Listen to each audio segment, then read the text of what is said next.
The morning sun poured through the towering windows of the Bennett estate, a sprawling mansion nestled in the rolling hills of Louisville, Kentucky. Its marble floors gleamed under the golden light, reflecting the wealth of a family whose real estate empire stretched across the South. In a bedroom the size of a small apartment, 33-year-old James Bennett stirred beneath silk sheets, his tousled blonde hair catching the sunlight. A white American heir to a fortune he'd never earned, James lived a life of effortless privilege. Fast cars roared in his garage, exclusive parties filled his nights, and the world bent to his whims. Or so it had always seemed. At 11:47 a.m., James groaned, shielding his eyes from the intrusive light. Another late night at the Bennett Polo Club had left his head throbbing, the taste of bourbon lingering on his tongue. He reached for his phone on the mahogany nightstand, squinting at the screen. A text from his friend Nathan Reed flashed. "Polo Club tonight? Don't bail again." James smirked, typing a quick maybe before tossing the phone aside. Why rush? The day, like his life, stretched before him with no demands. His father, Charles Bennett, ran the family business with an iron grip, expecting James to step up, but never pressing the issue, eventually. His mother, Margaret, kept the social calendar, ensuring the Bennett name remained synonymous with prestige. James's role was simpler: enjoy the spoils. Downstairs, the estate hummed with quiet efficiency. Layla Harris, 28, pushed a vacuum across the plush carpet of the East Wing's hallway, her movements steady and precise. A black American woman with deep brown eyes and a determined set to her jaw, Layla had worked at the estate for 2 years. Ever since her mother's death left her to care for her younger siblings, Zoe and Marcus. Her uniform, black slacks and a white blouse, was standard, but she'd tied a vibrant teal headscarf around her coiled hair, a small act of defiance against the monotony. It wasn't just style, but a reminder of who she was beyond the job, a woman who refused to fade into the background. Layla hummed softly, a gospel tune her mother used to sing as she worked. The pay at the Bennett estate was better than any other job she could find without a college degree, and she needed every dollar. Zoe, 16, dreamed of becoming a lawyer, while 14-year-old Marcus was already outgrowing his basketball sneakers. Bills stacked up faster than Layla could pay them, but she never let her siblings see her worry. They were her purpose, her anchor in a world that often felt stacked against her. The vacuum's drone masked the creak of a door opening behind her. James, wrapped in a navy silk robe, leaned against the frame of his bedroom, rubbing his temples. The noise was a hammer against his hangover. He cleared his throat, raising his voice. "Miss Harris, could you come back later? I'm trying to sleep." Layla switched off the vacuum, turning to face him. Her expression was polite but unflinching. "Good morning, Mr. Bennett. Or, I suppose, good afternoon." There was a hint of judgment in her tone, sharp enough to cut through his haze, but soft enough to stay professional. "I'm sorry, but Mrs. Bennett insisted that this wing be cleaned before her luncheon. She's hosting the Derby Planning Committee." James blinked, caught off guard by her directness. Most staff scurried around him, heads bowed, eager to please the heir. Layla's steady gaze, framed by the bright scarf, held no such deference. "A luncheon, huh?" he muttered, running a hand through his hair. "Mother's already plotting her social coup of the year." Layla's lips twitched, almost a smile, but she kept her composure. "It's a big event. Perhaps you could take some aspirin? There's a bottle in your bathroom cabinet." She gestured toward his room, her tone practical, not coddling. He raised an eyebrow, amused despite himself. "You know my bathroom inventory?" "It's my job to know, Mr. Bennett," she replied, her voice smooth but firm. "I restocked it last week." James felt a flicker of curiosity. Unlike the other maids, who blended into the estate's pristine backdrop, Layla had a presence, confident, unapologetic. Her scarf, bold against the uniform, seemed to say she wasn't just here to serve. He leaned against the doorframe, studying her. "You're always this efficient?" "Only when I'm paid to be," she said, returning to the vacuum. "Excuse me, I must finish before your mother checks in."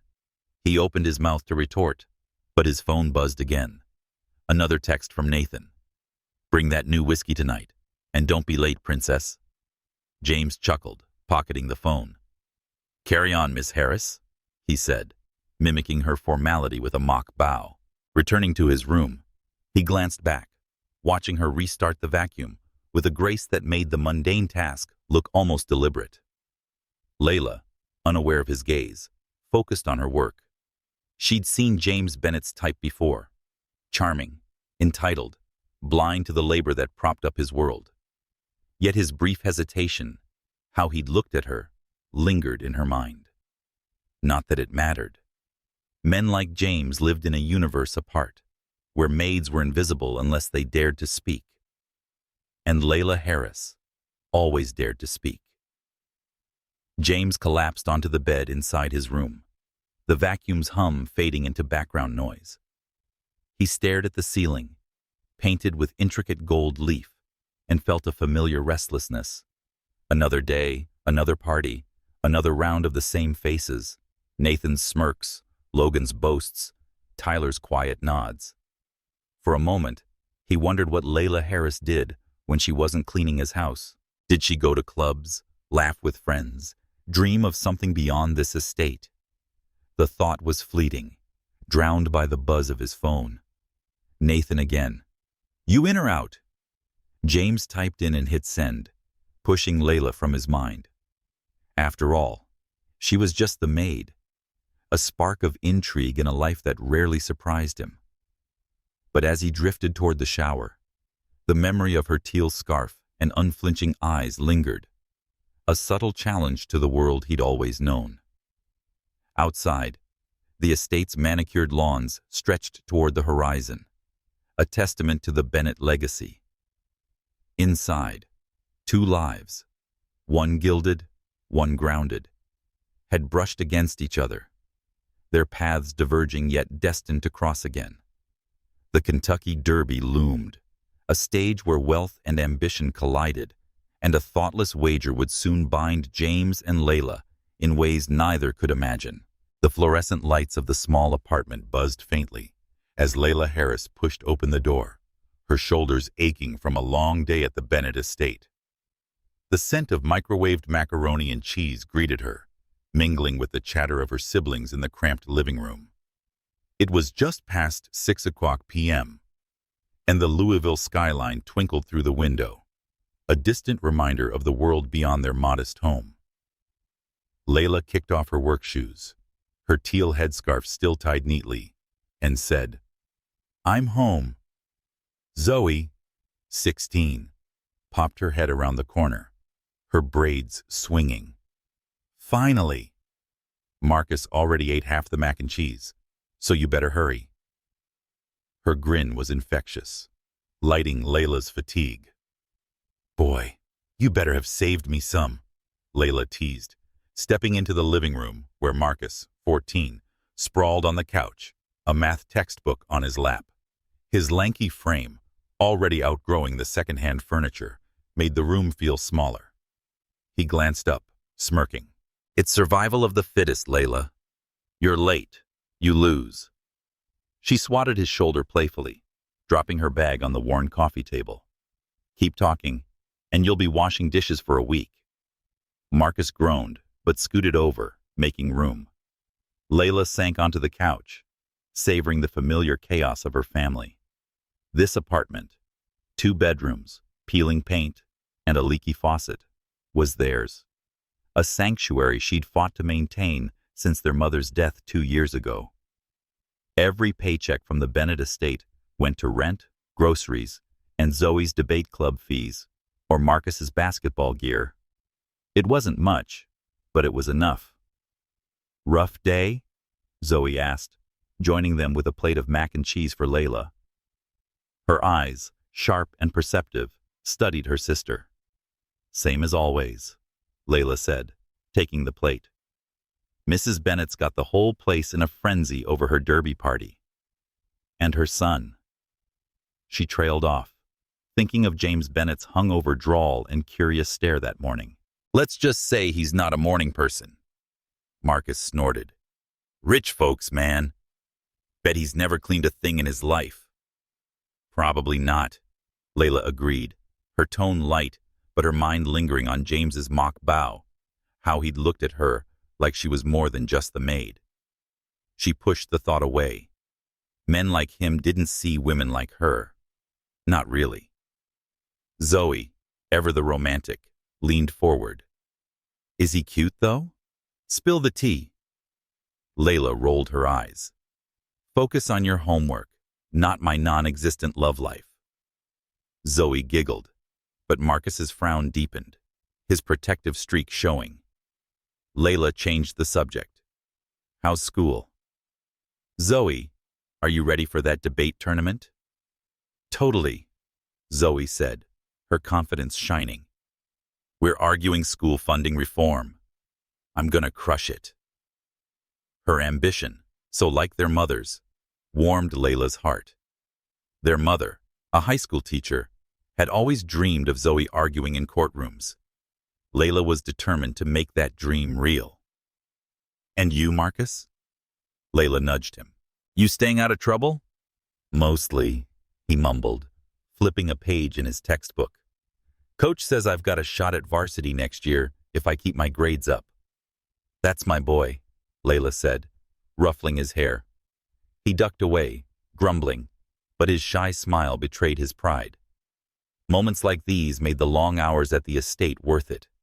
She'd do anything to keep Zoe and Marcus safe, to give them the chances she'd lost. After dinner, the siblings settled into their routine. Zoe practiced her debate speech in the mirror, her voice ringing with conviction. Marcus tackled algebra, muttering about stupid equations. Layla cleared the dishes, her hands moving on autopilot. The kitchen, with its chipped formica counter and mismatched mugs, was her domain, a place to think, to breathe. As she dried her hands, her gaze fell on a small wooden box tucked under the counter, half hidden by a stack of bills. She hesitated, then pulled it out, her fingers brushing the worn lid. Inside lay a sketchbook, its pages yellowed but cherished. She opened it, revealing intricate pencil drawings, flowing gowns, tailored jackets, bold hats adorned with feathers and beads. Each design was a piece of her, a dream she'd nurtured as a teenager. Before her mother's cancer diagnosis, Layla had planned to study fashion design, imagining a future where her creations graced runways. She'd spent hours sketching, inspired by the Kentucky Derby's vibrant style and her mother's encouragement.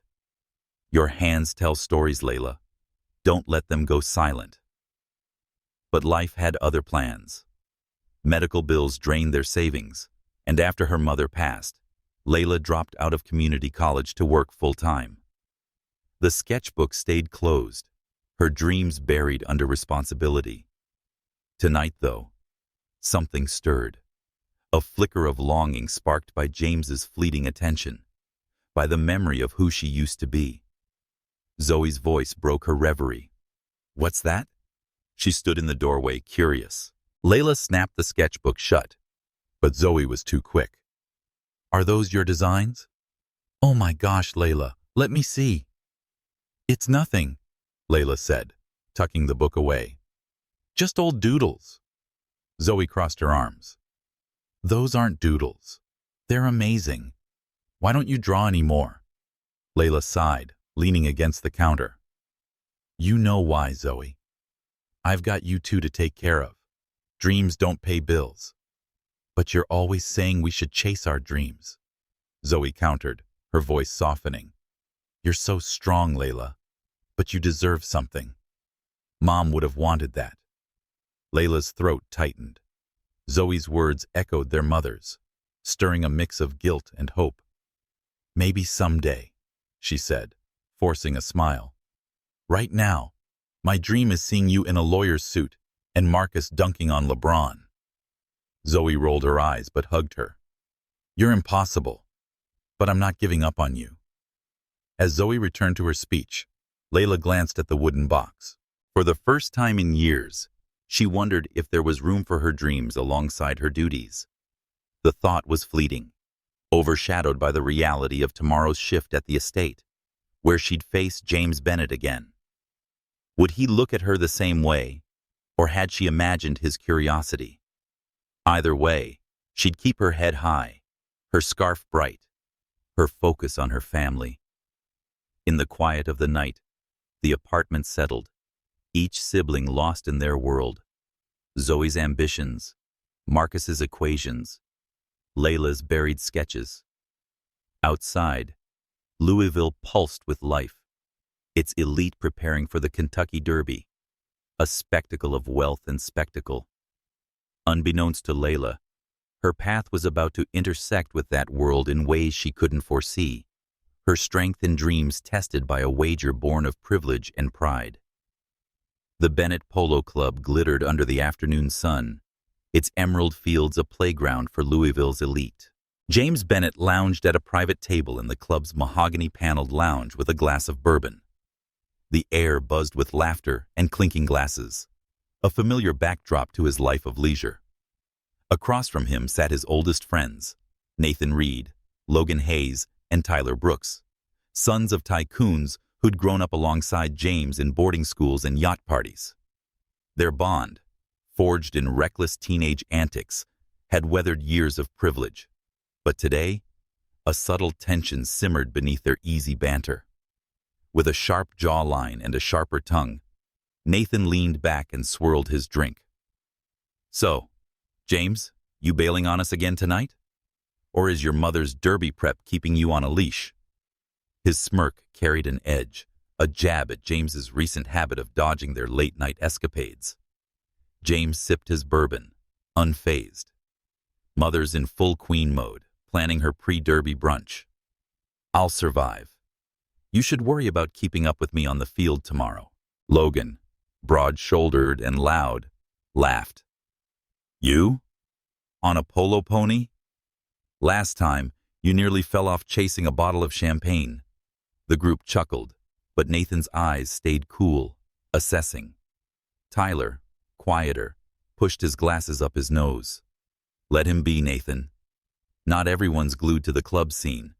His tone was mild, but James caught the flicker of loyalty, a reminder of Tyler covering for him during a wild Vegas weekend 2 years ago, when James's poker losses nearly cost the Bennett Corporation a fortune.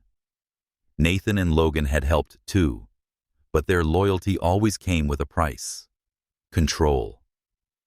"Speaking of the Derby," Logan said, leaning forward, "I saw that maid of yours when I dropped by the estate yesterday. The one with the scarf.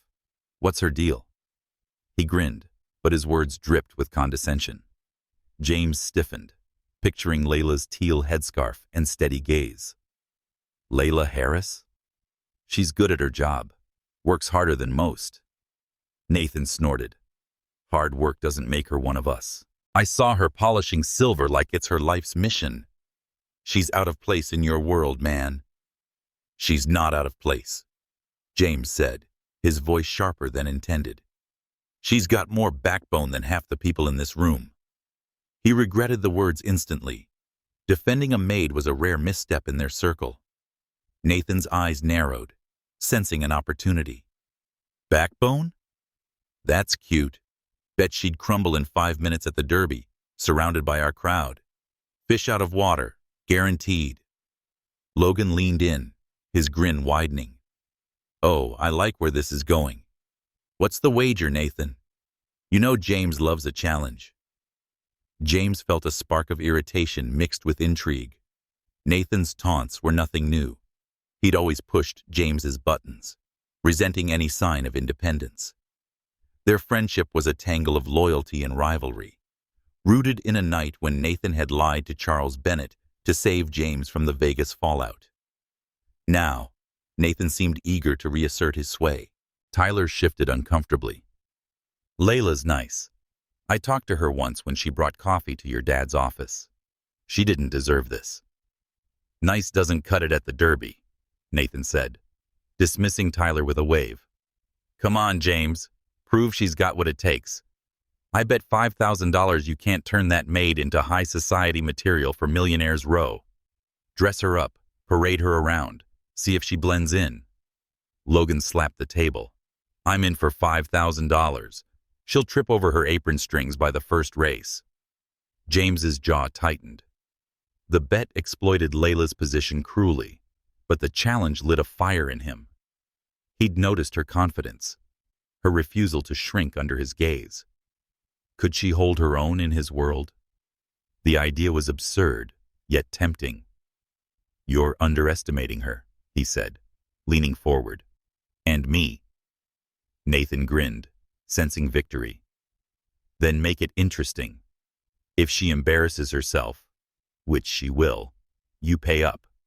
But here's the catch. She can't know about the bet. It's got to be authentic. Deal? Tyler shook his head. This is a bad idea, guys. She's just doing her job. Relax, Tyler, Nathan said. She gets a fancy dress, maybe some champagne, a day at the Derby. Most girls would beg for that. James hesitated, picturing Layla's directness, her teal scarf a bold splash against the estate's sterile halls. The bet was a game that would shut Nathan up and prove a point. But a flicker of unease stirred. Layla wasn't a pawn. Still, pride won out. Deal, he said, extending his hand. Nathan shook it, his grip tight, sealing the wager. As they clinked glasses, James's mind raced. He'd need to invite Layla, without raising suspicion, provide an outfit that didn't scream charity case, and coach her just enough to pass muster. The challenge thrilled him, but Tyler's frown lingered in his periphery. You sure about this, James? Tyler asked quietly as Nathan and Logan debated the odds. I've got it under control, James replied, though his confidence wavered. He drained his bourbon, the burn steadying him. This game was a bit of fun to spice up the Derby. Nothing would go wrong. Back at the estate, Layla was finishing her shift, wiping down the kitchen counter with methodical care. Her coworker Tanya, a wiry woman with a quick laugh, nudged her. You okay? You've been quiet since that run-in with Mr. Bennett this morning. Layla smiled faintly. Just tired. Mrs. Bennett's luncheon prep is no joke. Tanya chuckled. Tell me about it. But you handled her son like a pro. Most of us would have stammered. He's just a man, Tanya, Layla said, tucking a loose curl under her scarf. A spoiled one, but still human. Tanya raised an eyebrow. Human, sure. But those eyes of his? Trouble. Watch yourself. Layla laughed, brushing off the warning. James Bennett was a fleeting distraction, nothing more. She focused on Zoe's debate fees, Marcus's new sneakers, and the sketchbook she hadn't touched since last night. As she locked the kitchen and headed home, she didn't know that across town, James was already plotting a scheme that would pull her into his world, a world of wealth, games, and risks she couldn't yet imagine. The sun dipped below the horizon at the polo club, casting long shadows over the fields. James stood, clapping Nathan on the shoulder. See you at the Derby. Prepare to lose. His voice was light, but his chest tightened. The wager was set, and Layla Harris, with her steady gaze and vibrant scarf, was now the key to winning, or losing, more than just money. The Bennett estate's kitchen gleamed under the late afternoon light, its stainless steel counters polished to a mirror shine. Layla Harris moved efficiently, arranging fresh linens for Margaret Bennett's Derby planning luncheon. Her teal headscarf, a vibrant contrast to her black and white uniform, bobbed slightly as she worked. The day had been relentless, dusting chandeliers, scrubbing floors, dodging Margaret's last-minute demands. But Layla's focus never wavered. Each task was a step towards Zoe's debate fees, Marcus's basketball camp, and a future where her siblings could dream freely. The faint roar of a sports car interrupted her rhythm. She glimpsed James Bennett's silver Bentley pulling into the driveway through the window. Her stomach tightened. Their morning exchange 2 days ago, his hungover drawl, her sharp retort, still lingered, his curious stare unsettling her.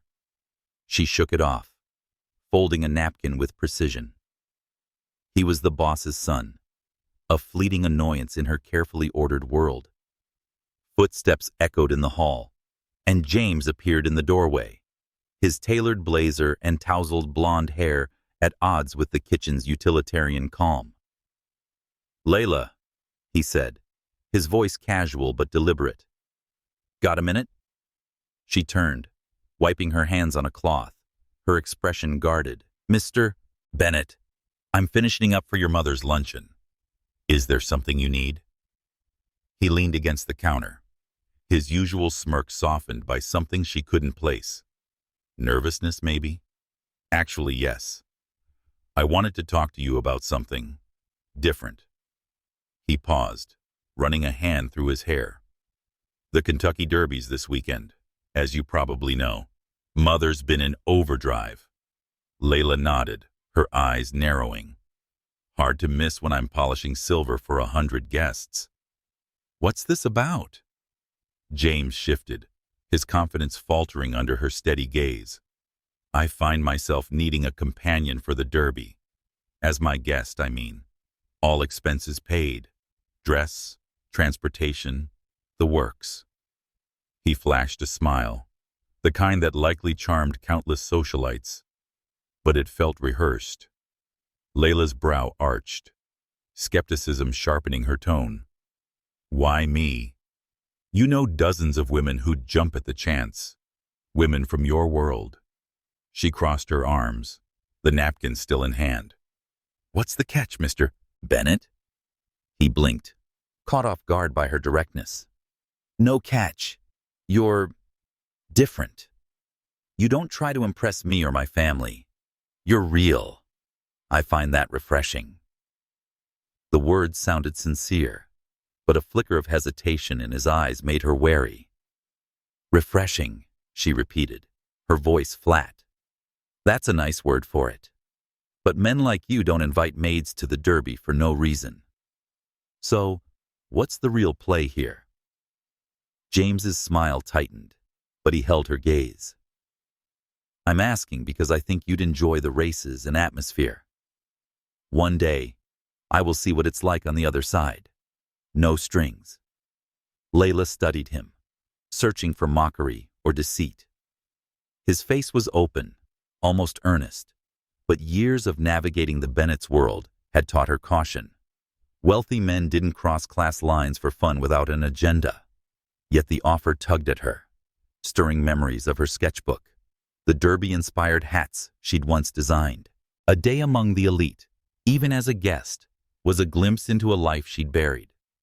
"I'm not for sale, Mr. Bennett," she said, her voice firm. "And I'm not some project to parade around." "That's not what I meant," he said quickly, raising his hands. "Think of it as a paid day off. You'd be doing me a favor, honestly. My usual crowd is predictable. You're not." She bit her lip, considering. The extra money could cover Marcus's new sneakers, maybe even Zoe's school trip. And a small rebellious part of her wanted to walk into that world, head high, to prove she could. But trust was a luxury she couldn't afford. "When do you need an answer?" she asked, her tone careful. "Tomorrow morning," James replied, relief softening his features. "The event's Saturday, so we'd need to get you fitted for a dress soon." Layla nodded slowly. "I'll think about it." His face broke into a genuine smile. "That's all I ask." He hesitated, then added, "Call me James if we're seen together. Less formal, you know?" "James," she tested, the name feeling foreign but oddly fitting. "I'll let you know." As he left, she returned to the linens, her mind racing. Why her? What game was he playing? Layla sat at the kitchen table in their small apartment that evening, a cup of chamomile tea cooling in her hands. Zoe sprawled across the couch, reciting debate points, while Marcus played a video game, his controller clicks filling the silence. The wooden box with her sketchbook sat nearby, a quiet reminder of her buried dreams. She hadn't told her siblings about James's offer yet, unsure how to explain it. Zoe glanced over, sensing her mood. "You're quiet tonight. Everything okay?" Layla hesitated, then set down her mug. "Mr. Bennett, James, asked me to go to the Derby with him, as his guest." Zoe's eyes widened, her debate notes forgotten. "What? Like a date? That's huge." "Not a date," Layla corrected, though her cheeks warmed. "He says it's a favor, but it feels off, like there's something he's not saying." Marcus paused his game, frowning. "Sounds like a rich guy prank. He's probably bored, messing with you." Layla sighed. "That's what I'm afraid of. But the money he's offering, it'd help with your camp fees, Marcus. And Zoe, that trip to DC." Zoe slid into a chair beside her. "But you want to go, don't you? I saw that look when you were sketching last night. You love the Derby, the hats, all that fancy stuff." "It's not about wanting," Layla said, her voice soft. "It's about what makes sense. His world isn't mine. What if I'm just a joke to him?" Marcus leaned forward, his usual cynicism softened. "Mom always said you should take chances when they come. You're always telling us that too. Maybe this is one of those." Layla looked at him, surprised. Marcus rarely invoked their mother. She remembered her mother's words. "Opportunities don't wait, Layla. Grab them, or they're gone." The Derby was a world she'd only seen through her sketches, where her designs could live. Could she step into it, even for a day, without losing herself? "Say I go," she said, testing the idea. "I'm not pretending to be someone I'm not. No fake stories. No acting like I belong there." Zoe grinned. "You'd slay it, Layla. You're you. That's enough." Layla laughed, despite herself. "You're too much, Zoe." But her sister's words sparked a flicker of courage. This could be a chance to prove something to herself, not just for the money. To James. To the world that saw her as just the maid. Layla's gaze fell on the sketchbook as she tucked her siblings into bed. She didn't open it, but its weight steadied her. Tomorrow, she'd give James her answer. Not because she trusted him, but because she trusted herself. Whatever his game, she'd play it on her terms, her headscarf bright, her pride intact. Across town, James sat in his Bentley, staring at the estate's lit windows. The bet with Nathan gnawed at him, its cruelty sharper in hindsight. Layla's skepticism had caught him off guard, her eyes seeing through his charm. He wanted to win the wager, to prove Nathan wrong, but her words, "I'm not for sale," echoed. This wasn't just a game anymore. It was a risk, and as the Derby loomed, James wondered who was being tested. The upscale boutique on Louisville's Main Street shimmered with elegance, its crystal chandeliers casting soft light over racks of designer gowns. Layla Harris stood in the center, her work-worn hands clasped tightly, feeling like an intruder in a world of silk and sequins. Her teal headscarf, a bold contrast to her simple jeans and blouse, drew curious glances from the staff. James Bennett, leaning casually against a velvet chaise, watched her with an unreadable expression. His tailored blazer and easy confidence blending seamlessly with the boutique's opulence. "Miss Harris, we've curated a selection just for you," the stylist, a wiry woman named Claire, said with a warm smile. She gestured to a rack of dresses, emerald greens, sapphire blues, and creamy ivories, each more extravagant than anything Layla had ever touched. Mr. Bennett mentioned the Kentucky Derby, so we aim for sophisticated, yet vibrant. Layla's lips twitched, a mix of amusement and unease. Vibrance, one way to put it. She glanced at James, who'd arranged this appointment after she'd agreed to his Derby invitation yesterday. His offer still felt like a puzzle with missing pieces, but the money for her siblings' needs, Marcus's sneakers, Zoe's school trip, had tipped the scale. Still, standing here, she felt exposed, like a sketch in her old book brought to life, but not quite finished. James caught her eye and grinned. "Pick whatever you like. No pressure to impress anyone, especially not me."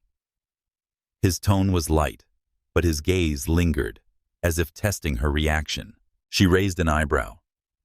"Good, because I don't dress to impress, James." His name still felt strange, less formal than Mr. Bennett, but it fit the fragile truce they'd struck. She turned to the rack, her fingers brushing an emerald gown with a fitted bodice and a flowing skirt. Its rich hue reminded her of a design she'd sketched years ago, inspired by the Derby's flair. "This one," she said, her voice steady despite her nerves. Claire beamed. "Excellent choice. Let's try it on." As Layla disappeared into the fitting room, James settled onto the chaise, his mind drifting to the bet with Nathan, Logan, and Tyler. The $5,000 wager, to pass Layla off as high society at the Derby, had seemed a thrilling challenge at the polo club, a way to prove Nathan wrong. But now, watching her navigate this unfamiliar world, he felt a pang of doubt.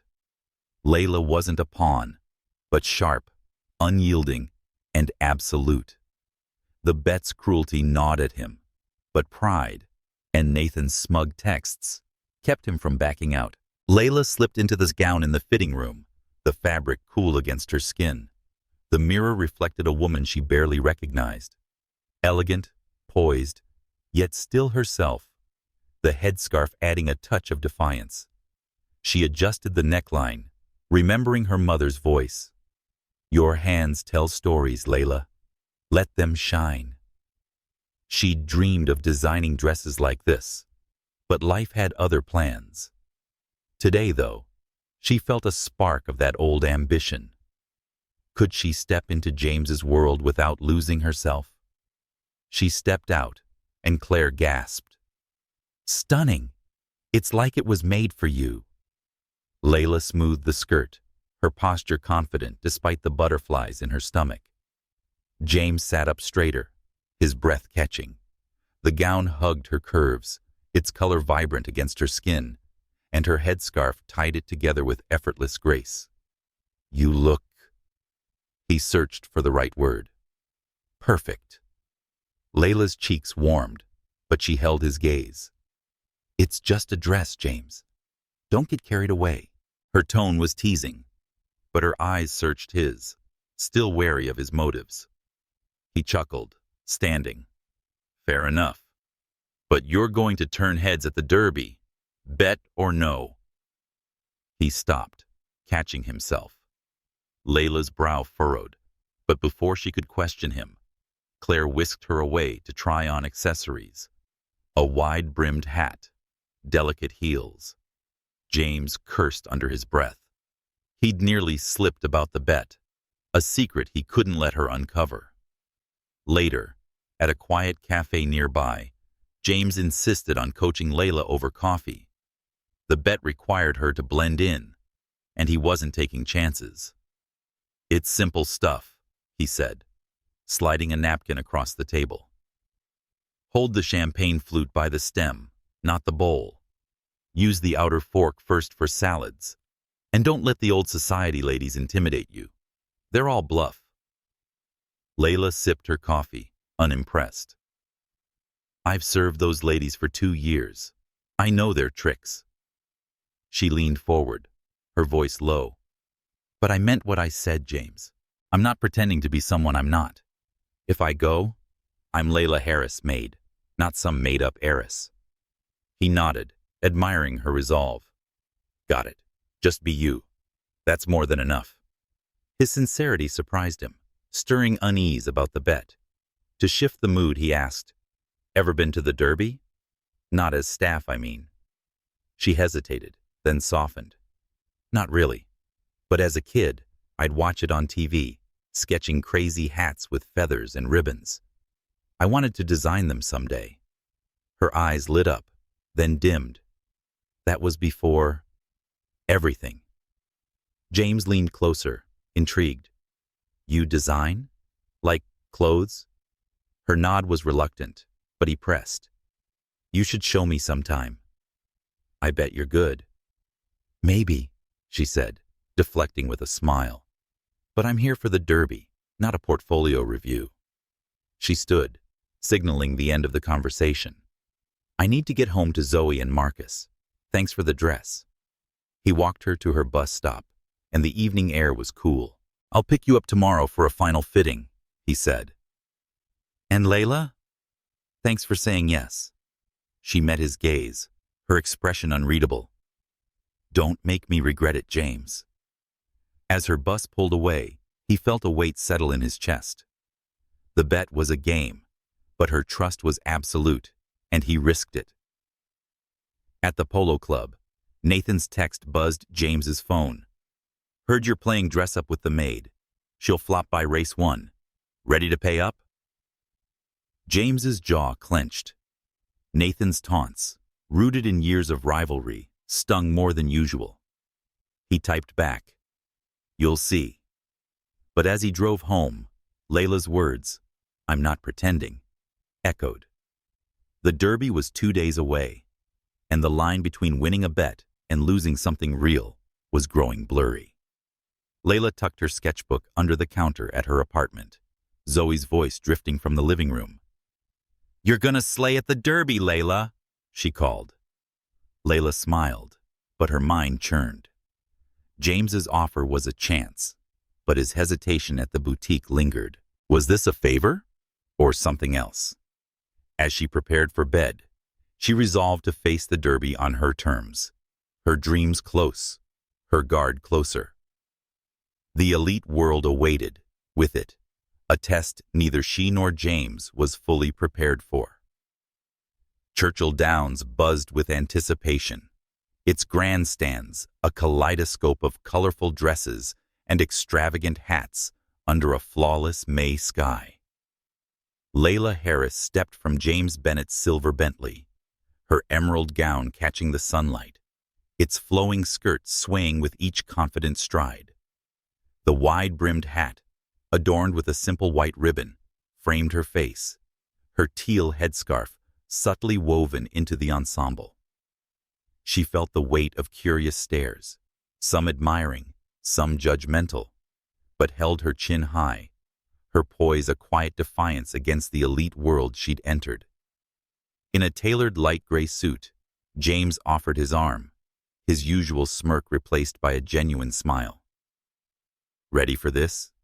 he asked, his voice low, as if sharing a secret. Layla took his arm, her touch light but steady. "As I'll ever be." "Let's not make a scene, James." Her tone was teasing, but her eyes scanned the crowd, alert for the trap she still suspected. The Derby was a dream she'd sketched as a girl, but today, it was a stage where she refused to play the fool.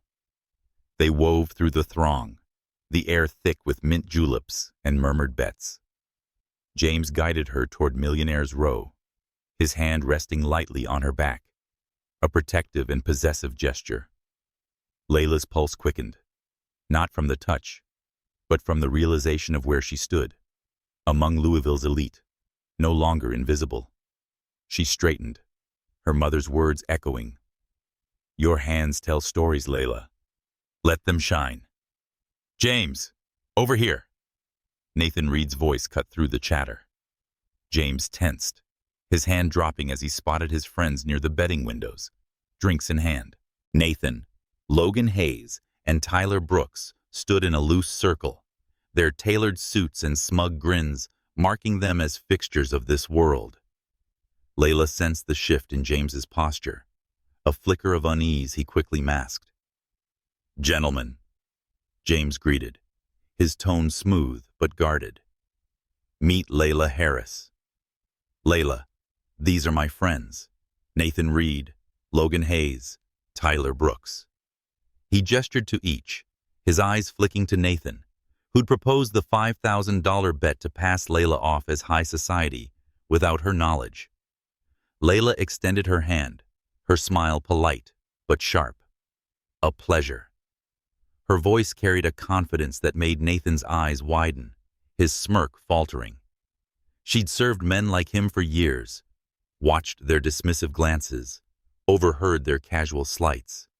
Today, she'd give them no reason to doubt her. The pleasure's ours, Nathan said, recovering with a charming nod. James kept you a mystery. I see why. His tone was smooth, but his eyes assessed her, searching for cracks in her composure. Logan grinned, less subtly. You look like you belong here. Didn't expect that. His words, meant as a compliment, carried a sting, a reminder of the class divide. Tyler offered a small smile, genuine, but cautious. Glad you're here, Layla. Ignore these two. They're all talk. His kindness, a contrast to Nathan's edge, eased her slightly. James steered her toward the bar, his hand brushing her elbow. Mint julep, it's tradition. Sounds perfect, Layla said, grateful for the escape. As they waited, she glanced at him. Your friends are interesting. Are they always this intense? James chuckled, but his eyes didn't meet hers. They're harmless, just not used to new faces. His lie was smooth, but the bet's weight pressed on him. Layla's grace, her ease in this alien world, made the wager feel uglier by the minute. They settled into a private box overlooking the finish line, the program in Layla's hands. She scanned the horses, her fingers tracing the names. Ever bet on a race? James asked, pulling out his wallet. Never, she admitted, her eyes lighting up. But I like this one. Dream Chaser. He says he's got heart and a 30-to-1 long shot. Reminds me of, well, me. Her smile was soft, a glimpse of the dreamer beneath her armor. James handed her $100 bill. Then Dream Chaser it is. Let's make it fun. They placed the bet, and as they returned to their seats, Layla's enthusiasm stirred something in him. Admiration, yes, but also guilt. This wasn't just a bet to her. It was a moment, a memory. The primary race began with thunderous hooves, the announcer's voice booming. And they're off! Layla leaned forward, clutching her program, her eyes fixed on Dream Chaser. The horse, a dark blur, started mid-pack, but gained ground on the final turn. Come on, Dream Chaser, she called, her voice rising with the crowd's roar. James watched her, not the race, her joy infectious. He's moving up, he shouted, as Dream Chaser surged past the favorites, crossing the finish line a half-length ahead. The crowd erupted, and Layla turned to him, her face alight with exhilaration. Without thinking, she threw her arms around him, laughing. We won! I can't believe it! Caught in her excitement, James lifted her briefly, spinning her before setting her down. Their faces were inches apart, her eyes sparkling, his heart racing. For a moment, the crowd faded, and it was just them. Two people, not air and Maid. The air shifted, charged with something unspoken. Nathan's voice shattered the moment. Beginner's luck! He appeared beside them, his smile tight, clearly rattled by Layla's success. Nice pick, though. James stepped back, his throat tight. We should collect your winnings, he told Layla, guiding her to the betting window. You bet $100 on a 30-to-1 shot. That's $3,000. Layla's eyes widened. 3,000? Are you serious?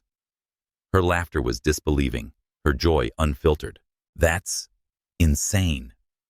"You deserve it," James said, meaning it. Her triumph wasn't just about the money. It was proof she could hold her own anywhere. But Nathan's presence lingered, a reminder of the bet's stakes. As they rejoined the group, Tyler congratulated Layla warmly, while Nathan muttered to Logan, their laughter sharp and low. Layla caught the exchange, her smile fading slightly. "Everything okay?" she asked James, her voice quiet. "Fine," he lied, his stomach twisting. Just Nathan being Nathan. But her perceptive gaze unnerved him. She sensed something off, and he couldn't shake the feeling that the bet was a ticking bomb. As the sun dipped, casting a golden glow over Churchill Downs, Layla stood among the elite, her winnings clutched tightly. She'd proven she belonged, but the whispers from Nathan and Logan hinted at a truth she didn't yet know. Watching her laugh with a society matron, James felt a surge of pride and dread. The derby was her triumph, but the bet was his secret, and its shadow loomed larger with every moment they shared. The Louisville skyline glowed faintly through the window of Layla Harris's apartment, the hum of the city a distant pulse against the quiet of her kitchen. She leaned against the door, her heart racing from the Kentucky Derby's whirlwind. The emerald gown hung on her closet door, a vibrant reminder of a day that felt like a dream. $3,000 in winnings, James Bennett's warm smile, the electric moment when their eyes locked after Dream Chaser's victory. Layla kicked off her heels, her teal headscarf loose but still bright, and exhaled. For one day, she'd been more than the maid. But why did James's attention feel like a puzzle half solved? Zoe's voice broke the silence. "Layla, is that you?" She bounded into the kitchen, Marcus trailing behind, his game controller abandoned. "You look like a movie star," Zoe gushed, circling the gown. "How was it? Spill everything." Layla smiled, pulling the envelope of winnings from her purse. "It was incredible. I bet on a horse, Dream Chaser, and won $3,000. She held up the cash, still disbelieving. Marcus's jaw dropped. $3 grand? For real? That's more than your monthly pay." "I know," Layla laughed, handing Zoe the envelope. "Most of it's for your college funds, but we're having a nice dinner this weekend. You both deserve it." Zoe hugged her tightly. "You're the best sister ever." "But what about James? Was he like Prince Charming?" Her eyes sparkled with teenage fantasy. Layla's smile faltered. "He was different, kind, attentive. Not what I expected." Her cheeks warmed, recalling their embrace, the way his gaze softened. "But it's not like that, Zoe. Today was a one-off. Tomorrow, I'm back to cleaning his house." Marcus frowned, skeptical. "Sounds too good to be true. Rich guys don't just hang out with maids for fun." Layla's stomach twisted, Marcus's words echoing her doubts. "Maybe," she said, brushing it off. "Help me out of this dress, Zoe. I want to hear about your day." As Zoe unzipped the gown, Layla's phone rang, the screen flashing Tanya's name, her co-worker from the Bennett estate. "Tanya, everything okay?" Layla answered, surprised by the late call. "Layla, thank God," Tanya whispered, her voice urgent. "I'm working catering at the Hamilton party.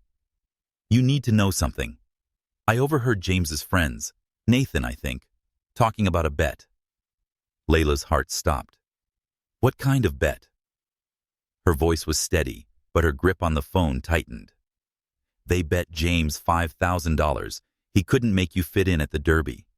Said he only invited you to prove a point. They're laughing about it now, saying you didn't suspect a thing." Tanya's tone was heavy with sympathy. "I'm sorry, Layla." The room tilted, the kitchen's chipped counter blurring. Every moment, James's smiles, coaching, shared joy, turned to ash. She'd been a game, a pawn in a rich man's wager. Hurt and humiliation crashed over her, hot and suffocating. "You're sure?" she asked, her voice barely a whisper. "Positive," Tanya said. "Nathan's telling everyone. I had to warn you." "Thanks, Tanya," Layla managed, her throat tight. "I'm fine. It was just a job, like any other day." The lie burned, but her pride held firm. She hung up, staring at the gown, its elegance now a mockery. Zoe, sensing the shift, stepped closer. "Layla, what's wrong? You look like you're gonna cry." Layla forced a smile, her voice steady despite the storm inside. "Just tired, Zoe. Long day." But Zoe's perceptive eyes didn't waver. "You're lying," she said, sitting beside her. "What did Tanya say?" Layla sighed, unable to hide from her sister. "James didn't invite me because he wanted my company. It was a bet with his friends, to see if he could pass me off as one of them." Her voice cracked, betraying the pain she tried to bury. Zoe's eyes blazed. "That jerk! After you cleaned his family's house for years?" "It's fine," Layla said, standing, her shoulders squaring. "I got a dress, $3,000, and a story. Who's the real winner?" But the words felt hollow, her heart aching with the realization she'd let herself hope, just for a moment, that James saw her. "Your feelings matter," Zoe insisted, grabbing her hand. "What are you gonna do?" Layla's expression hardened. "I'm going to work Monday, head high, and show James Bennett his games mean nothing to me." She wiped a stray tear, her resolve steeling. She'd been foolish to care, to see glimpses of a man beneath the privilege. Never again. Across town, the Hamilton estate pulsed with music and laughter, the after-derby party in full swing. James pushed through the crowd, his tailored suit rumpled, his mind racing. Layla's joy at the derby, her radiant smile, had shifted something in him. The bet with Nathan, Logan, and Tyler, once a thrilling challenge, now felt like a noose. He needed to end it before it hurt her. He spotted Nathan by the bar, regaling a group with a story, his laughter sharp. "Nathan," James said, his voice tight. "We need to talk. Now." Nathan turned, smirking. "Look who's here. Where's your date? Did the maid turn back to scrubbing floors?" The group chuckled, fueling James's anger. "Outside," James demanded, grabbing Nathan's arm. On the terrace, away from prying ears, he released him. "The bet's off. I'm serious." No one tells Layla. Nathan's eyes narrowed, his smirk fading. "What's this? You like her?" He laughed, incredulous. "You're falling for the help?" "Don't call her that," James snapped. "She's more real than you'll ever be. Give me your word. No one finds out." Nathan studied him, his expression cold. "Too late, man. Logan already spilled to half the party. It's too good a story." James's blood ran cold. "You're lying." "Am I?"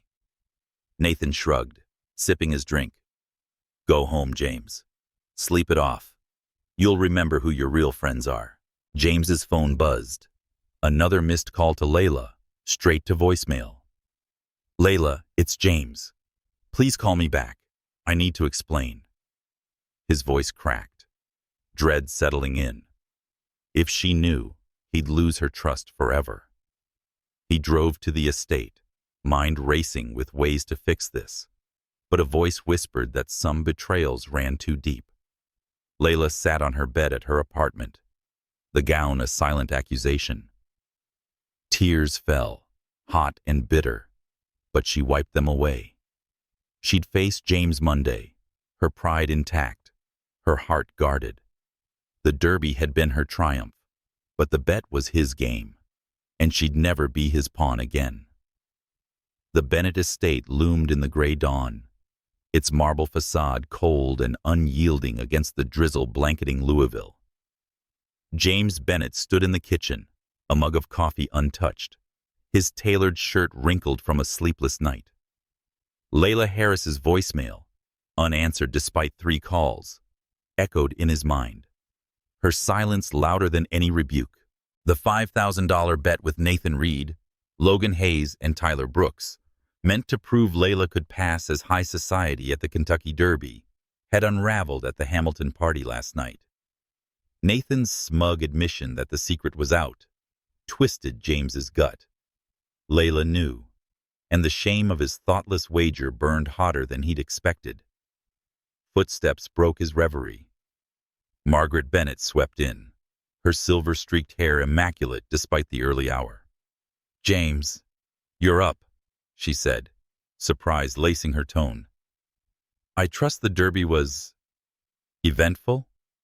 Her arched eyebrow hinted at rumors already spreading. James set his mug down, his jaw tight. "Mother, we need to talk about Layla Harris." Before Margaret could respond, Charles Bennett entered, commanding in a tailored suit. "What's this about, son?" he asked, his voice clipped. "I've heard whispers about you parading the Maid at the Derby. People are talking." James bristled at the word maid, but kept his tone even.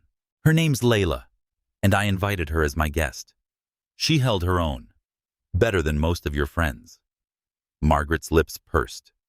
Be that as it may, this spectacle has caused a stir. Guests at the Hamilton party were gossiping about a bet. "It's embarrassing, James, for you and the family." The air grew heavy, the weight of their disapproval familiar but newly unbearable. James straightened, meeting his father's gaze.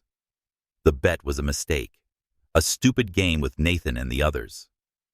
"I tried to stop it last night, but it got out. Layla knows, and I need to make this right." Charles's eyes narrowed. "Make it right? You've made us a laughingstock. I've half a mind to let Ms. Harris go to end this nonsense." Layla's face, her radiant smile at the Derby, her cold formality in his imagined confrontation, flashed in James's mind.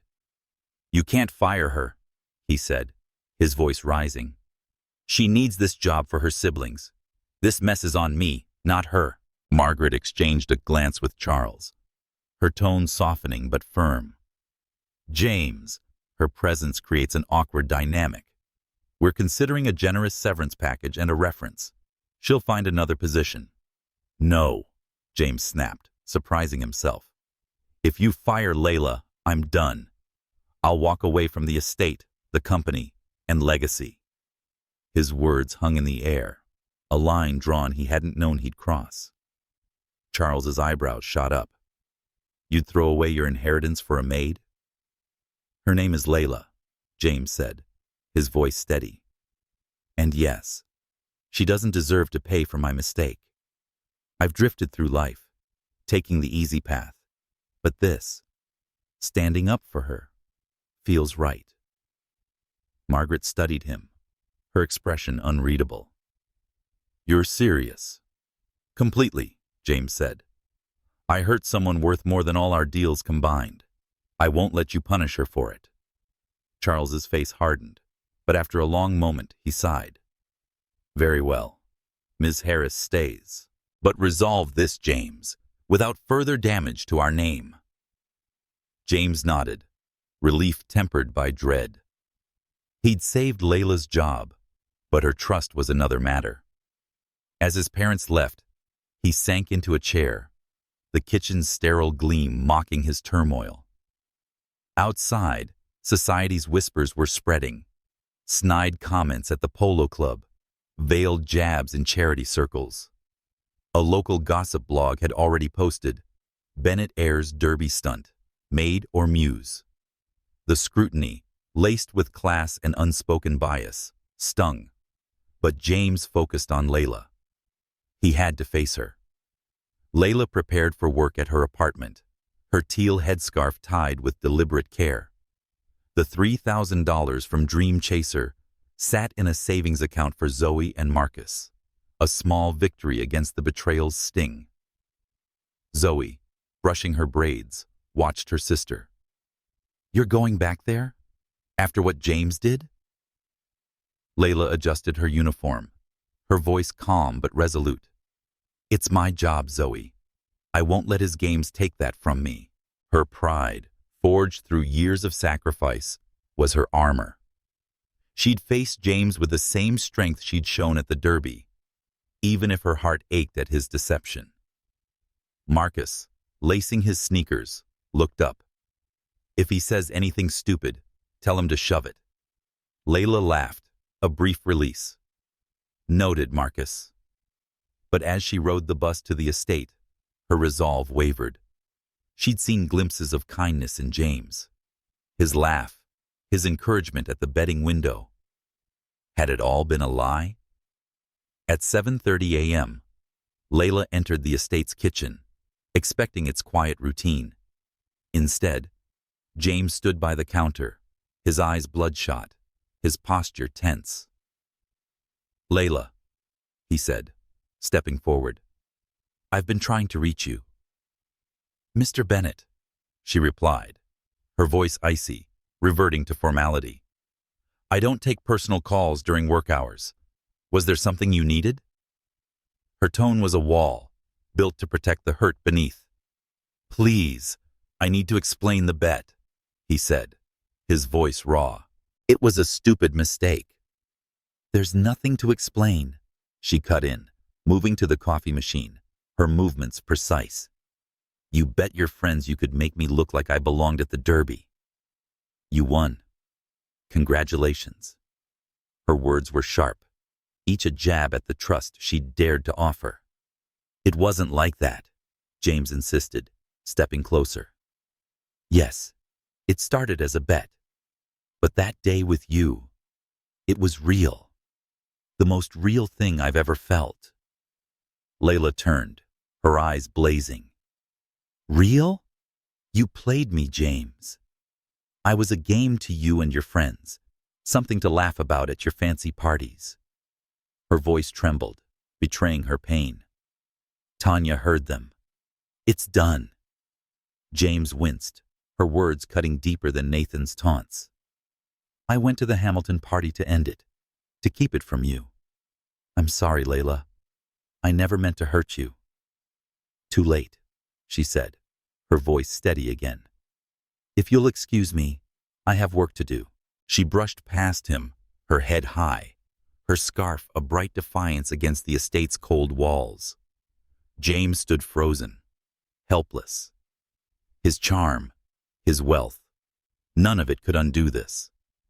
The gossip blog's headline flashed in his mind, a reminder of the world watching, judging. Layla. The late afternoon sun filtered through the Bennett estate's gardens, casting dappled shadows on the cobblestone path where James Bennett paced, his phone pressed to his ear. Layla Harris's cold dismissal in the kitchen 3 days ago still stung, her teal headscarf and steely gaze haunting him. The $5,000 bet to pass her off as high society at the Kentucky Derby, a cruel game with Nathan Reed, Logan Hayes, and Tyler Brooks, had cost him her trust, and no apology seemed enough. Social whispers had worsened, a gossip blog sneering, Bennett's Maid misadventure, a Derby debacle. But James focused on Layla. He'd left notes, sent flowers, even cornered Zoe after school to explain his regret. But Layla remained distant, her professionalism a wall he couldn't breach. His phone vibrated, snapping him back. Zoe's name flashed, her voice panicked. "James, it's Marcus. He got hurt at school in a fight. He's at Mercy General. Layla's with him, but she's freaking out. I didn't know who else to call." James's heart raced. "Which hospital?" "I'm coming." Zoe's directions tumbled out, her fear palpable. "Don't tell Layla I called," she added. "She'll be mad." "I'll handle it," James promised, already sprinting to his Bentley. The drive to Mercy General was a blur, his mind on Layla's sacrifices for her siblings, the weight she carried alone. The bet's shame faded against this real crisis. He had to help, not for forgiveness, but because it was right. At the hospital, James found Zoe in the waiting room, her braids tucked under a hoodie, her eyes wide with worry. "He's okay," she said, clutching a water bottle. Broke his arm. Some seniors were bullying his friend, and Marcus stepped in. They pushed him, and he fell hard. James knelt beside her. "He's tough, like his sister." "Where's Layla?" "With Marcus. They're setting his arm." Zoe's voice trembled. "She can't miss work, but Marcus needs someone to stay with him. I've got finals tomorrow." James squeezed her shoulder. "You focus on school. I'll take care of it."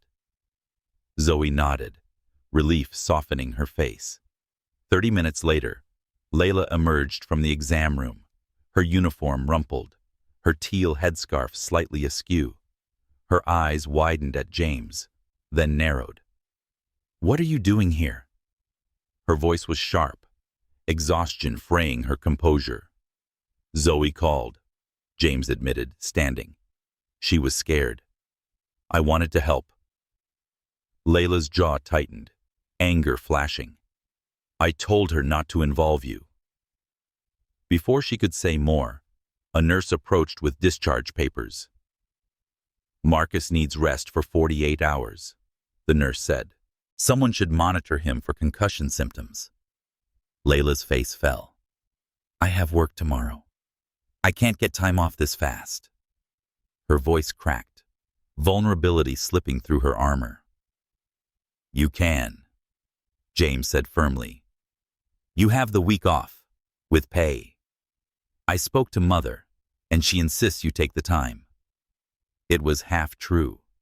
He'd texted Margaret en route, and she'd agreed after he explained. Layla's eyes flicked to his, suspicion warring with gratitude. "You don't have that authority," she said, but her tone wavered. "I do now," James replied, calm but resolute. "Margaret sends her best for Marcus." Layla hesitated, then nodded stiffly. "Thank you. Tell her I'm grateful." She turned to Marcus, who looked pale, his arm in a cast. "Let's go home, kiddo," James offered. "I'll drive you all." Layla opened her mouth to refuse, but Marcus groaned. "Layla, please. I feel like crap." Seeing her brother's pain, Layla relented. The drive to their apartment was silent, save for Zoe's nervous chatter about finals. James stole glances at Layla, her profile etched with worry. He insisted on helping Marcus up the third-floor stairs at their building, ignoring Layla's protests. As Marcus settled on the couch, pain meds kicking in, Layla pulled James into the kitchen. "Thanks for the help," she said, her voice formal. "You can go now."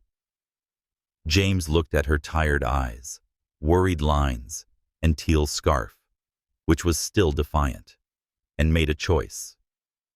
"Let me stay tonight.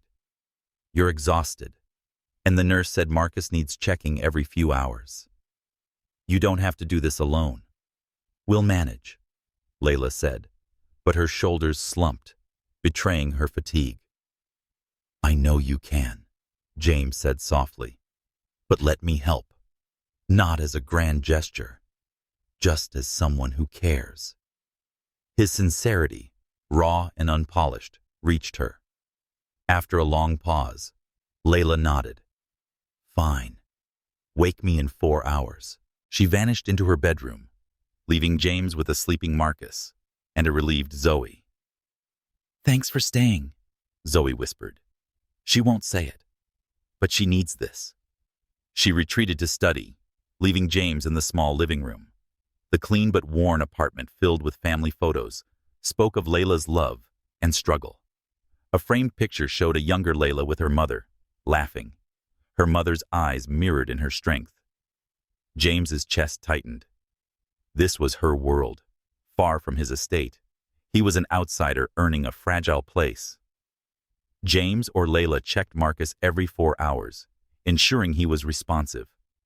At 3 o'clock a.m., they met in the kitchen, Layla brewing tea, James leaning against the counter. "He's doing okay," James said, breaking the silence. "His responses are good." Layla nodded, stirring her tea, exhaustion softening her guard. "Thank God. When the school called, I thought—" She trailed off, her voice thick. "You're a good sister," James said, his voice gentle. "Zoe and Marcus are lucky." She met his eyes, wary but less cold. "I don't need your approval." "Not approval," he clarified. "Just truth. I admire what you do for them." Layla studied him, her fingers tracing the mug's rim. "Why are you here, James?" "Really? Because I care," he said. "I made a terrible mistake, and I'll keep trying to make it right. Not with money or charm, just by being here." "You can't fix this with one night," she said, but her voice lacked its earlier edge. "I trusted you at the Derby, and you broke that." "I know," James said, meeting her gaze. "I'm not asking for forgiveness yet. Just a chance to show I'm more than that mistake." Their eyes held, and for the first time since the Derby, Layla saw something beyond betrayal. Sincerity, maybe hope.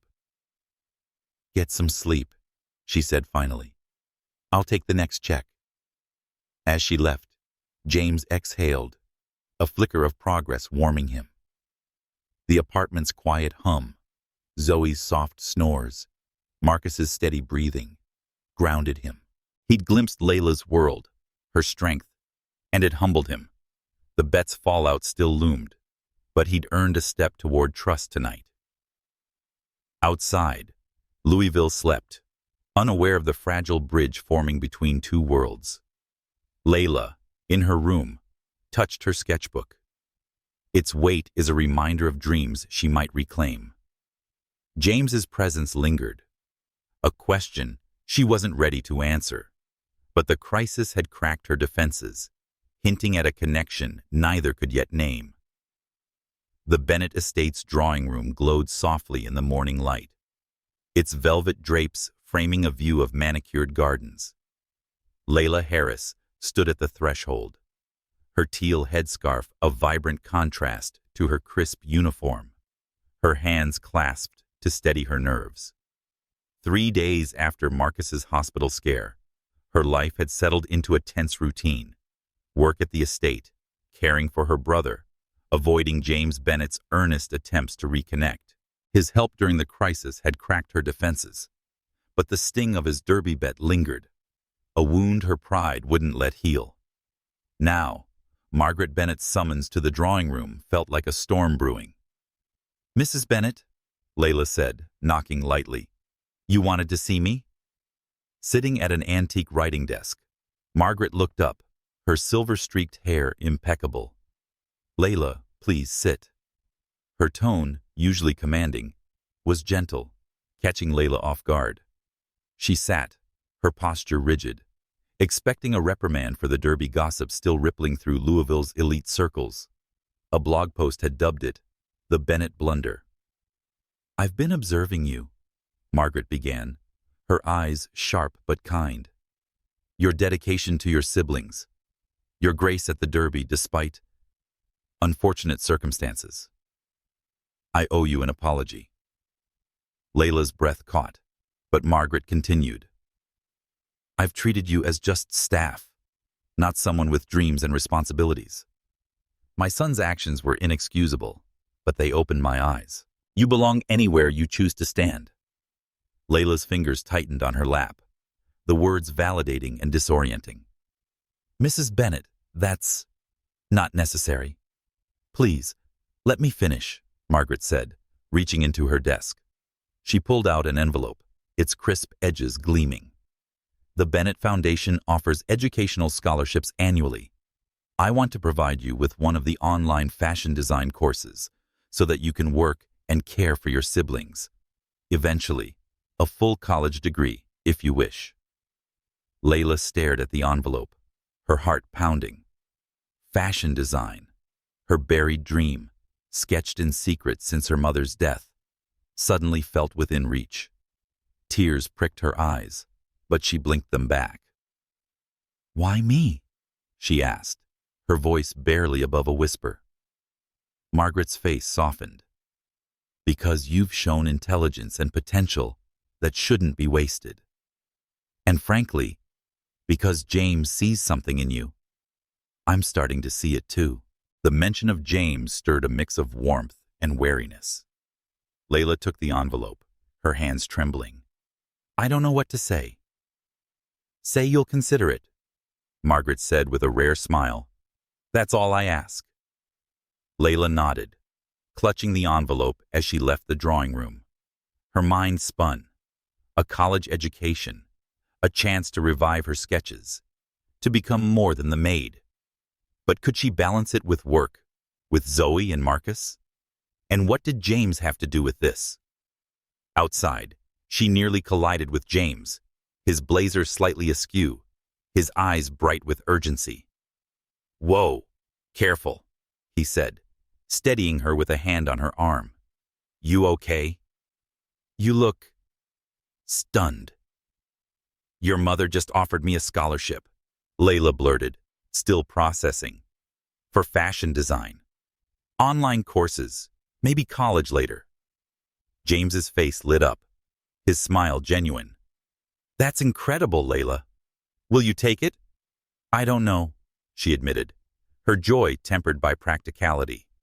"Work, the kids, it's a lot to juggle." She studied him, searching for The Grand Bennett Hotel shimmered under a starlit Louisville sky, its ballroom aglow with chandeliers and the clink of champagne flutes. Layla Harris stepped through the entrance, her emerald green dress hugging her curves, a simple but elegant choice that echoed her derby gown. Her teal headscarf, woven into a sleek updo, drew admiring glances. Flanked by Zoe and Marcus, both dressed in borrowed finery, Zoe in a blue dress, Marcus in a sharp suit, Layla felt quite confident. This charity gala, hosted by the Bennett Foundation, was no bet, no deception, just an invitation from James Bennett to attend as friends. Yet, the memory of his derby wager lingered, a shadow she couldn't entirely shake. James, dashing in a classic tuxedo, greeted them at the door, his smile warm but nervous. "You look beautiful," he said to Layla, his eyes lingering. "All three of you clean up pretty well." Layla's lips curved, her guard softening. "You're not so bad yourself, James." Zoe grinned, nudging Marcus, who muttered, "This suit's itchy," but stood taller under James's nod. The ease of the moment felt new and fragile, built on James's help during Marcus's hospital stay and his quiet gestures since. Coffee left for her at work, a note asking about Marcus's recovery.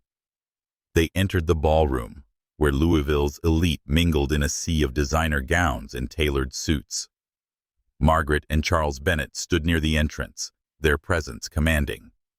"Layla, Zoe, Marcus," Margaret greeted, her tone warm, contrasting to her usual formality. "Welcome." She complimented Zoe's dress, while Charles engaged Marcus in a discussion about basketball, surprising Layla with their warmth. "I think they're trying," James whispered, guiding them to their table. "Wonders never cease." Layla's smile was cautious. Maybe. The scholarship offer from Margaret, online fashion design courses, a path to her dreams, had shifted her view of the Bennetts, but trust came slowly.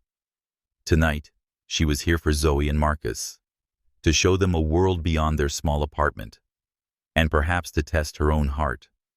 The evening flowed smoothly, Zoe charming guests with her wit, Marcus deep in conversation with a former NBA player supporting the charity. Layla moved through the crowd easily, her poise drawing nods of respect. James watched her, his chest tightening with pride. "You're different tonight," he said quietly at their table, more relaxed. "I'm just me," Layla replied, meeting his gaze. "No pretending this time." Her words held a weight, a reminder of the bet, but her tone was softer, open. Before James could respond, a commotion erupted near the entrance. Nathan Reed, visibly drunk, trailed by Logan Hayes and a few others, stumbled in. His tailored jacket was askew, his eyes glinting with malice. James tensed, his hand brushing Layla's. "I should have known he'd show," he muttered. Father insisted on inviting him because of his family's connections.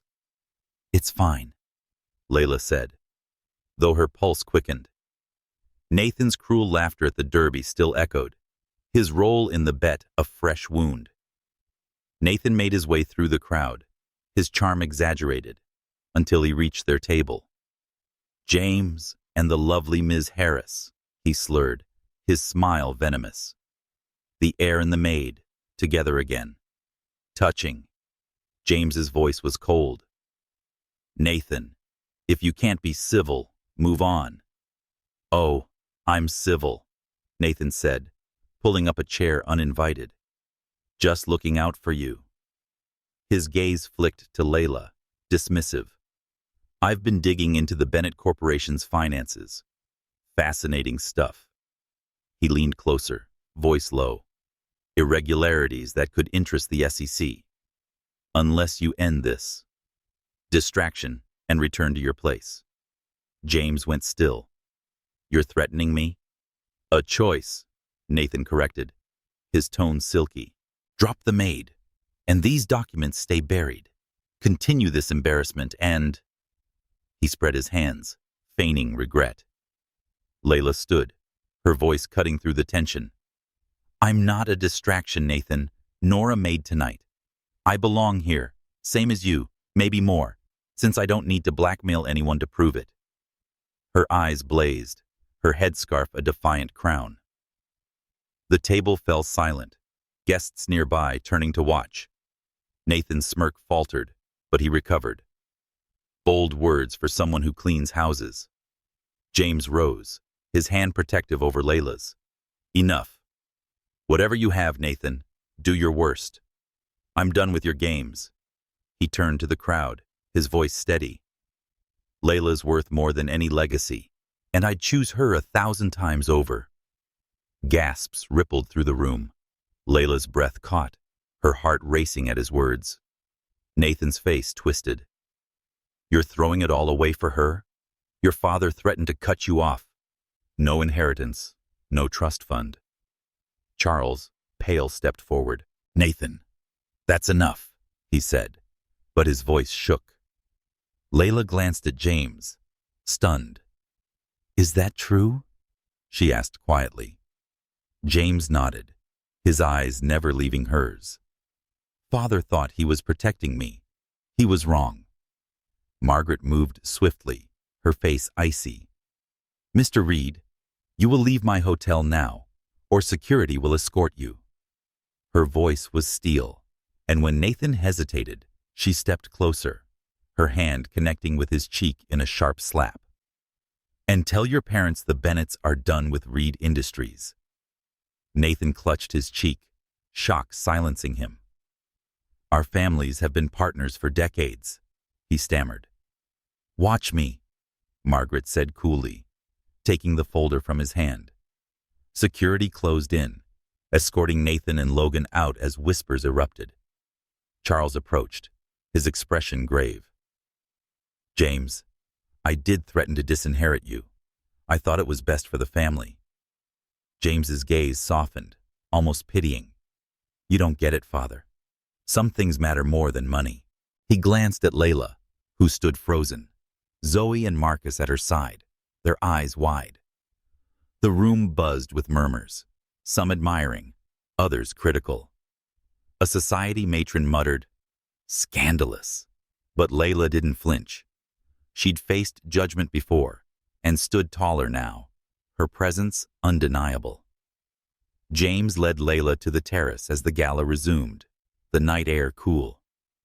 "I'm sorry about Nathan," he said, anger lingering. "He's bitter, lashing out." Layla met his eyes, her voice steady. "You meant what you said? You'd choose me over everything?" Every word, James said, taking her hand. I know I've hurt you, but I'm asking for a chance to prove I'm more than my mistakes. One step at a time. Layla's heart wavered, his sincerity piercing her guard. It's not easy, James. Trust takes time. I know, he said, his thumb brushing her hand. I'll wait. She nodded, a small smile breaking through. One step then. Under the stars, their hands entwined, the gala's chaos faded. The world might judge, but Layla felt a spark of hope, a chance worth taking. The late summer sun bathed Louisville's community college campus in a warm glow, its brick buildings humming with the energy of a new semester. Layla Harris sat in her first fashion design class, her notebook open, her teal headscarf a vibrant accent against her simple blouse. Her pencil danced across the page, sketching a flowing gown inspired by the Kentucky Derby's elegance, a dream once buried now alive again. The Bennett Foundation scholarship had made this possible, funding online courses she could balance with her morning shifts at the estate. Her heart raced with nerves and excitement, each lecture a step toward the future she'd thought lost. 6 months had passed since the charity gala at the Grand Bennett Hotel. Layla confronted Nathan Reed's malice, and James Bennett publicly chose her over his family's legacy. That night, under the starlit terrace, they'd agreed to take their relationship one step at a time. As Layla adjusted her sketch, she reflected on their journey, a path begun with a thoughtless $5,000 bet to pass her off as high society, transformed into something genuine. James's sincerity, proven through quiet support rather than grand gestures, had slowly rebuilt her trust. Across town, James sat in the Bennett Corporation's boardroom, his tie loosened, his focus sharp. He'd taken a more active role in the family business, surprising his father, Charles, with his newfound purpose. The company's financial irregularities, threatened by Nathan's folder at the gala, had been addressed through an independent audit James had pushed for. No criminality was found, only sloppy accounting, which is now corrected. The Bennett name remained intact, though whispers lingered in Louisville's elite circles, some admiring James's stand, others scorning his choice of a maid. A recent blog post had mused, Bennett's unlikely romance, love or rebellion. James ignored it, his priorities clear. Layla's apartment had become his second home, its worn furniture and family photos contrasting with the estate's sterile opulence. He spent evenings there, playing video games with Marcus or debating books with Zoe, their laughter filling the small space. Tonight, he'd promised to drive Layla home from her first class, a milestone he insisted on sharing. He grinned as she stepped into his Bentley, her sketchbook tucked under her arm. How was it? Ready to design the next derby hat sensation? Layla laughed, her eyes bright. It's overwhelming, but good. I sketched a gown today. Felt like breathing again. She paused, meeting his gaze. Thanks for believing I could do this. Always, James said, his voice soft but firm. You're going to be amazing. Their relationship wasn't without challenges. The class divide still sparked tension, awkward silences at society events, pointed glances from James's old friends. Layla's pride, forged through years of sacrifice, bristled at assumptions she was after his wealth. Yet, each hurdle strengthened their bond, built on mutual respect. James had learned to listen, to value her world. Layla had begun to trust, her heart opening to the man he was becoming. Margaret Bennett had become an unexpected ally, mentoring Zoe, who now aimed for law school, her debate skills sharper than ever. Charles, slower to warm, coached Marcus's basketball team, his gruff encouragement earning the boys' respect.